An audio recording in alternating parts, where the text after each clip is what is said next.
Ticket? कौन सा ticket? মানে তুমি জানো আমি কে? আমি ভাও, জুলাই ভাও মানে জুলাই যোদ্ধা। ভাও মানে হিন্দি ভাষায় ভাও বলে আর কি। আমি জুলাই যোদ্ধা। আমি ট্রেনে চড়তে গেলে আবার টিকিট একদম মানে এই টাইপের ঘটনা কি চলবে কিনা আসিফ নজরুল স্যারের কাছেও একটু জানতে চাই, যেহেতু নতুন একটা আইন হচ্ছে আর সেই আইনে জুলাই যোদ্ধাদের দায় মুক্তি দেওয়া হচ্ছে। দেখেন, বাংলাদেশে এমন অনেক মুক্তিযোদ্ধা আছে 1971 সালে মুক্তিযুদ্ধ করে দেশ স্বাধীন করছে, অ্যাজ এ মুক্তিযোদ্ধা হিসেবে ভাতা পাচ্ছে, সুবিধা পাচ্ছে, কিন্তু স্বাধীনতা পরবর্তী দেশে কোনো অপরাধ করলে সেটারও কিন্তু বিচার হয়। এখন প্রশ্ন হচ্ছে, হঠাৎ করে কেন জুলাই যোদ্ধাদের দায় মুক্তি নিয়ে সরকার নড়ে চড়ে বসেছে? আমি প্রথমে যে অংশটা দেখিয়েছি সেটা হচ্ছে গেল পরশুদিন এক জুলাই যোদ্ধার কাছে ট্রেনের টিকিট চাওয়ায় টিটিকে ধরে মাইরধর করছে। তো এটাও কি দায় মুক্তির মধ্যে পড়বে? নিশ্চয়ই না। আর এই ধরনের দায় মুক্তি দিলে বুঝতে হবে যে এই সরকার কোনো কিছুর উপর এরকম লটকায় আছে, যার কারণে তারা সব পদক্ষেপ নিতে পারতেছে না, এটার সুযোগ নেই।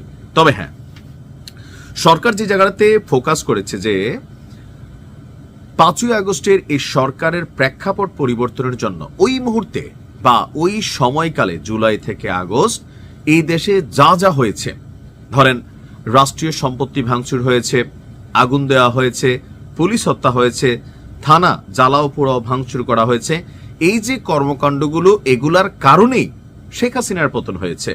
সো ওই সংগ্রাম বা ওই আন্দোলন বা ওই অভ্যুত্থানে লাইক মাহাদির মতন বানিয়াচং ছাড়া জ্বালাই দিছি, সন্তোষকে পোড়াই দিছি, স্লিপ অফ টাং যেটা বলছে, তো কেউ না কেউ তো করছে। মাহাদি করে নাই, শাহাদি করছে, শাহাদি না করলে রাহাদি করছে। এই মাহাদি শাহাদি রাহাদি যেই হোক, তাকে আর ওই পুরনো বিষয়গুলো নিয়ে ধরা যাবে না। কারণ এই যে ডক্টর আসিফ নজরুল তিনি যে কথা বলতেছেন, ডক্টর ইউনুস জেলখানায় থাকার কথা ছিল, তিনি যে রাষ্ট্রের প্রধান হলেন, এই ছেলেগুলার এইরকম ভূমিকার কারণেই সরকার পরিবর্তন হয়েছে। আর এই যে আসিফ, মাহমুজ, তারপর হচ্ছে নাহিদরা, তারা বা ডক্টর ইউনুস নিজেও অনেকগুলা লাইসেন্সও নিচ্ছেন, অনেক সুযোগ সুবিধা ভোগ করছেন। সেগুলা কেন হয়েছে? ছাত্ররা ওই জায়গাতে প্রশ্ন করেন, আপনি যেখানে বসে আসছেন আইন দেখান আমারে, আরে আপনি তো আইনের বাহিরে আপনি সরকার তৈরি করছেন, এই জায়গাটাই একটা ফ্যাক্ট। তো যখন ছোট মুখে পোলাপাইন বড় বড় কথা বলা শুরু করছে, সরকারের মধ্যে টেনশন তৈরি হয়েছে, ঘটনা তো সঠিক। তো সেই জায়গা থেকে 8ই জানুয়ারি আমাদের আইন উপদেষ্টা বা আইন মন্ত্রী জুলাই যোদ্ধাদের দায় মুক্তি অধ্যাদেশের একটা খসড়া তৈরি করেছে আইন মন্ত্রণালয়। শীঘ্রই এটি অনুমোদনের জন্য ডক্টর ইউনুসের যে উপদেষ্টা পরিষদের বৈঠক সেখানে এটা তোলা হবে। আর আসিফ নজরুল বলছেন যে জুলাই যোদ্ধাদের দায় মুক্তি শীর্ষক ওই পোস্ট ওনার বক্তব্য, জুলাই যোদ্ধারা জীবন বাজি রেখে ফ্যাসিস্ট শাসন থেকে দেশকে মুক্ত করেছিল, অবশ্যই তাদের দায় মুক্তির অধিকার রয়েছে। জুলাই গণ অভ্যুত্থান কালে ফ্যাসিস্ট শেখ হাসিনার খুনিদের বিরুদ্ধে, এখন এই খুনি কারা সেখানে পুলিশও আছে, বিভিন্ন জায়গায় যেখানে যাদেরকে মারা হয়েছে তাদের বিরুদ্ধে যে প্রতিরোধমূলক কার্যক্রম করেছিল, সেজন্য তাদের দায় মুক্তি দিয়ে আইন প্রণয়নের প্রয়োজন আছে। অর্থাৎ এখন চাইলেই আর তাদেরকে গ্রেপ্তার করা যাবে না। আবার এমন আলোচনা শুনছি জুলাই যোদ্ধাদের গ্রেপ্তার করতে হলে হাইকোর্টের অনুমতি লাগবে। তবে এই 5ই আগস্ট পরবর্তী সময় অনেক জুলাই যোদ্ধা চাঁদাবাজে পরিণত হয়েছে, বাটপারে পরিণত হয়েছে, লুটেরায় পরিণত হয়েছে। তো এদের হাতে নাতে ধরার পরেও কি হাইকোর্টের অনুমতি ছাড়া এদেরকে গ্রেপ্তার করা যাবে না? এই বিষয়গুলো এখানে স্পষ্ট করা উচিত, নিশ্চয়ই স্পষ্ট হবে। তিনি লিখছেন, এ ধরনের আইন প্রণয়ন সম্পূর্ণ বৈধ।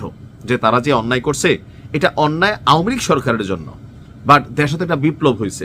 সো বিপ্লবকালীন সময় যাই হয়েছে সবকিছুই বৈধ, আর যার কারণে এই দায় মুক্তির আইনটা বৈধ।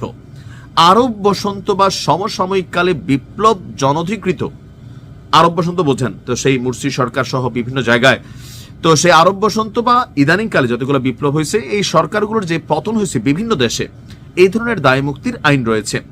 বাংলাদেশ সংবিধানের 46 অনুচ্ছেদে দায় মুক্তির আইনের বৈধতা রয়েছে এবং 1973 সালে মহান মুক্তিযুদ্ধের পর মুক্তিযোদ্ধাদের জন্য দায় মুক্তি আইন হয়েছিল। তিনি লিখছেন, এসব নজির ও আইনের আলোকে আইন মন্ত্রণালয় দায় মুক্তি অধ্যাদেশের একটি খসড়া তৈরি করেছে। ইনশাআল্লাহ আগামী উপদেষ্টা মণ্ডলীর বৈঠকে তা অনুমোদনের জন্য উপস্থাপন করা হবে। জুলাইকে নিরাপদ রাখা আমাদের পবিত্র দায়িত্ব, কারণ তিনিও জুলাইয়ের কারণেই আইনমন্ত্রী হওয়ার, যে আল্লাহ আল্লাহ আমি যদি আল্লাহ ডাক শুনছে, জুলাই অভ্যুত্থান হয়েছে, আসিফ নজরুল স্যার আইনমন্ত্রী হয়ে গেছেন। তো সেই জায়গা থেকে তিনি জুলাই যোদ্ধাদের প্রতি কৃতজ্ঞতা আদায় করছেন। এখন বাংলাদেশে হয় কি, যেমন ধরেন 1971 সালে যারা রাজাকার ছিল, পরবর্তী সময় পুরো দেশ তাদের সাথে মিশছে, 71 সালে যারা ছিল, এখনকার প্রজন্মে যারা ইসলামী ছাত্র শিবির জামাত আছে, তারা কিন্তু 71 অনেকের জন্ম হয় নাই, বা ওই সময় ওই রকম ভূমিকায় অনেকে ছিলেনই না। যারা ছিল অনেকে শাস্তি হয়েছে, অনেকে এমনি মরে গেছে। বাট রাইট নাও ওই যে দলটার নামটার কারণে তাদেরকে এই দায়বদ্ধতার অনেক কিছু হয়তো পোহাতে হচ্ছে। তো এখন জুলাই যোদ্ধাদের সকল কিছু কি আসলে পজিটিভ না?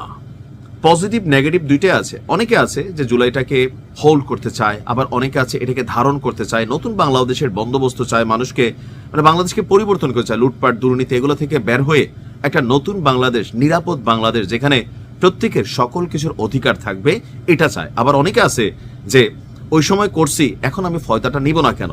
ওই সময় অনেকের বাড়িতে টিনের ভাঙা একটা বেড়া ছিল, মাটির নিচে অর্ধেক, আজকে তার 5 তালা দালান, নির্বাচনী হলফনামায় তার কোটি কোটি টাকা, তার শরীরেও মাংস হয়েছে, চেহারায় উজ্জ্বলতা হয়েছে, ব্র্যান্ডেড জামা কাপড় তৈরি হয়েছে। সো এগুলোর পেছনে আসলে কি বৈধ হয় নাকি এই রাষ্ট্রে অনেক কিছু চলছে তলে তলে? তবে যাই হোক, এই বিষয়টাকে কে কিভাবে দেখছেন? যেহেতু জুলাই একটা আন্দোলন ছিল, তো সেই আন্দোলনকে সরকার মনে করছে, বিশেষ করে মাহাদির ঘটনায়, সুরবির ঘটনায় তাদেরকে স্পেশালি জামিন দেওয়া হয়েছে। আর এরপরেই জুলাই যোদ্ধা যারা আছেন, কারণ দেশে তো ঘটনা হয়েছে আর এই দেশের মানুষই করছে, সো তাদের বক্তব্য এটা আমরা স্বৈরাচার বিদায় করতে করছি, ফ্যাসিস্ট শেখ হাসিনাকে বিদায় করতে করছি। সো আপনারা অবশ্যই আমাদেরকে দায় মুক্তি দিবেন, কারণ এই সরকারটা আমাদের। মাহাদির কথা ভুলে গেছেন যে আপনারা যে চেয়ারে বসে আছেন, এই সরকার তো আমার, আপনি আমার পক্ষে কাজ করবেন, আপনি কিসের আমাকে পুরান ঘটনা দেখাচ্ছেন? তখনই কিন্তু সে জোশের বসে বা সত্য মিথ্যা সে ভালো জানে, সে কিন্তু ডায়লগটা দিছিল। আর তাকে গ্রেপ্তারের পর সারা বাংলাদেশে জুলাই যোদ্ধাদের মধ্যে ভয়ে কাজ করছে।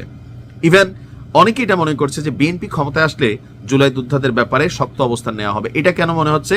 এটার কারণ হচ্ছে এনসিপি। আর ওই যে এনসিপির এখন কয়েকজন নেতা আছে বা জামাতের সাথে জোট আছে, তারা প্রতিনিয়ত বিএনপিকে নিয়ে মানে রাজনীতি তারা দল করবে, ভবিষ্যতে তারা ক্ষমতায় যাওয়ার জন্য প্রতিনিয়ত বিএনপিকে তারা অ্যাটাক করতো। মানে আওয়ামী লীগ তো আর নাই, শেখ হাসিনার কথা বললে এখন কেউ শোনে না, এখন শুনে তারেক জিয়ার কথা বললে, বিএনপিকে নিয়ে কথা বললে। তবে বেগম খালেদা জিয়াকে দলমত নির্বিশেষে সবাই শ্রদ্ধা সম্মানের জায়গায় রাখলেও দল হিসাবে বিএনপির বিভিন্ন সমালোচনা তারা বিভিন্ন সময় করেছে, আর বিএনপিও তাদের জায়গা থেকে মাঝে মাঝে রিয়েকশন দিচ্ছে। আর এই যে পাল্টাপাল্টি অবস্থানের কারণে অনেকে মনে করছে যে বিএনপি ক্ষমতায় গেলে অনেক কিছুর বিচার হইতে পারে, বিশেষ করে পুলিশ হত্যা, থানা জ্বালাও পোড়া। কারণ পুলিশ হত্যা একটা কমিউনিটি, তাদের মধ্যে এই বিষয়গুলো নিয়ে অবশ্যই একটা হেডেক আছে বা মনে মনে গোসা আছে, ক্ষোভ আছে, তারাও চায় তাদের সতীর্থদের বিচার। তো এখন এই যে সন্তোষ শর্মারে মারছে, সন্তোষ শর্মা সম্পর্কে এই মেহেদীদের বক্তব্য কি? যে সে অনেকগুলো মানুষকে হত্যা করছে জুলাই আগস্ট মানে আন্দোলনকে দমানোর জন্য, সো সে ফ্যাসিস্টের সহযোগী ছিল, এরকম কিন্তু তাদের বিরুদ্ধে ট্যাগ দেওয়া হচ্ছে। তো সবকিছু মিলিয়ে এখন যে আইনটা হচ্ছে, এটা কতদিন বলবৎ থাকবে বা ভবিষ্যৎ সরকারগুলো এটাকে কতটুকু সম্মানের সহিত দেখবে, সেটা হচ্ছে কথা। ভালো থাকুন, আসসালামু আলাইকুম।